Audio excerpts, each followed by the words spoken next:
Более 9 миллиардов рублей социальных выплат населению произвело в этом году Министерство труда, занятости и социального развития Ингушетии. Самые большие расходы пришлись на категорию детей от 3 до 7 лет. Выплаты в размере более 6 миллиардов рублей получили около 44 тысяч детей. Также в течение года семьи республики ежемесячно получали детские пособия. Общая сумма выплат – 124 миллиона рублей. Часть этой социальной поддержки софинансируется из республиканского бюджета и была сохранена по указанию главы региона.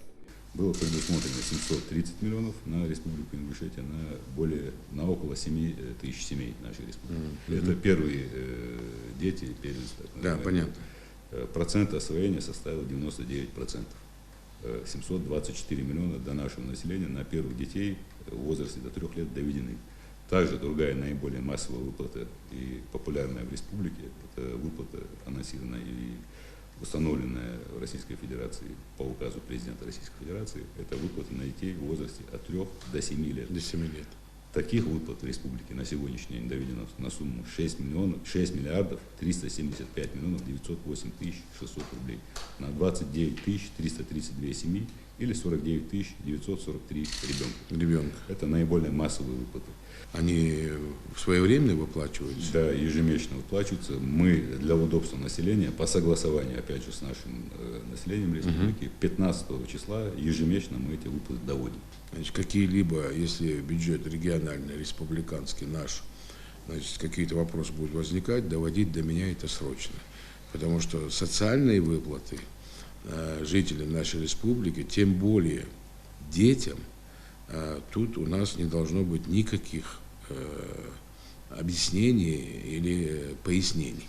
Мы должны просто выполнять свою работу. Своевременное начисление всех социальных выплат глава региона назвал самой важной задачей министерства. С этим коллектив, по мнению Махмуда Али Калиматова, справился. Теперь же важно не снижать планку в будущем. Благодаря президенту Российской Федерации выплаты первые пошли, потом строк на 7 лет. И, честно говоря, я думал, вы не справитесь. Настолько много пришлось вот на этот период. Если мы работаем в рамках законов, то я всегда буду вас поддерживать. И правительство вас будет поддерживать. В этой части мы должны понимать, социальные вопросы, незащищенность, это у меня обостренное чувство к этому отношению. Потому что я не позволяю и не позволю, если я буду знать, где-то нарушаются права ребенка, мам наших, там, сестер, снох.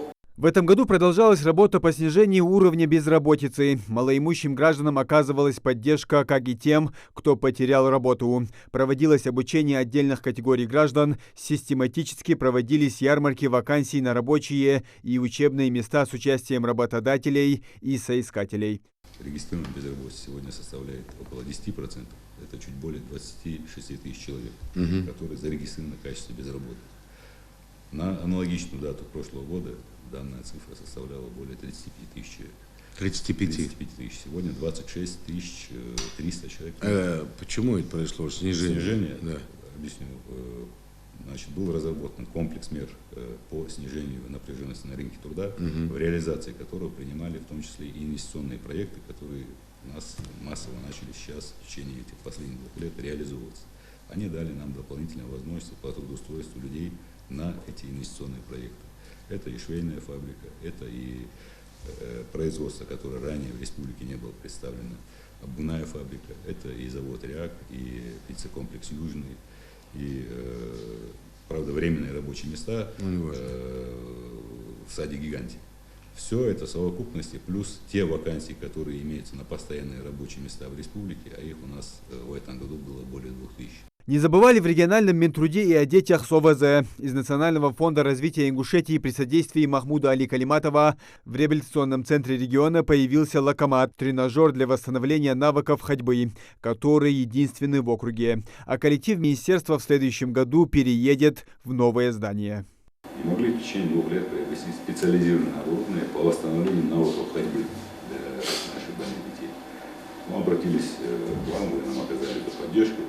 И если этот аппарат стоил по предложениям поставщиков от 9 до 15 миллионов рублей, то напрямую связавшись с поставщиком, с производителем этого оборудования, 5 миллионов 900 тысяч рублей. Мы эти средства выделили из резервного фонда развития республики. За 2 месяца были заключены процедуры соответствующие по аукциону. И сегодня уже аппарат работает и оказывает услуги. Семья не вынуждена выезжать в другие субъекты, а эти семьи в основном один человек не работает, поскольку завязан на лечение ребенка. Это расходы, которые они не понесли в связи с тем, что у нас этот аппарат появился. Очень востребован и благодарность населения в этом вопросе есть. Другая большая проблема, которую вы нам помогли разрешить, это отсутствие собственных зданий и помещений в нашем министерстве. Вы предоставили нам помещение в городе Магаз, площадь около 2000 квадратных метров. И причем на первом этаже. А для нас это Конечно, удобно. у вас работа с населением. Удобно, у нас в основном возрастное население. И Когда заезжаете? С 1 января мы будем там, и для наших работников созданы соответствующие требования условия. Повысить уровень жизни граждане смогли и с помощью социального контракта. В этом году из федерального бюджета республики на эти цели выдано около 250 миллионов рублей. В этом году в республике было предоставлено 256 миллионов рублей из федерального бюджета на оказание государственной социальной помощи по 4 направлениям. Первое – это материальная помощь. Второе – поиск работы безработным, испытывающим трудности в поиске работы. Третье – это развитие личного подсобного хозяйства. И четвертое – развитие индивидуального предпринимательства. По планируемым цифрам мы должны были запланировать и заключить 3731 государственный социальный контракт. В этом году мы перевыполнили эту планку. Количество заключенных государственных социальных контрактов составляет 3889. Это говорит о том, что на следующий год вам тоже Нам увеличивают объем, увеличивают до потому что вы 280 план выполнены. В завершении встречи глава региона поручил министру оказывать посильную помощь беженцам из ЛНР и ДНР и Херсонской области. На сегодня в Назране размещены 13 семей, которые приехали в республику. Им предоставлено бесплатное проживание, питание и медицинская помощь. Наши жители понимают, как это сложно и нелегко людям, поэтому полностью к ним отнестись очень серьезно. Хотел бы, чтобы вы в этой части тоже внимательно относились, и любые вопросы, даже не подведомственные вам, они могут высказать там другой подведомственный, доводите их, чтобы мы другие ведомства тоже подтягивали к этой ситуации. Уже работаем с ним, Махмуд Ильич, по вашему Вот, поручению. просьба такая, чтобы вы полностью договорились. Да. Муслим Ганиев, Рахман Цуров, Новости 24.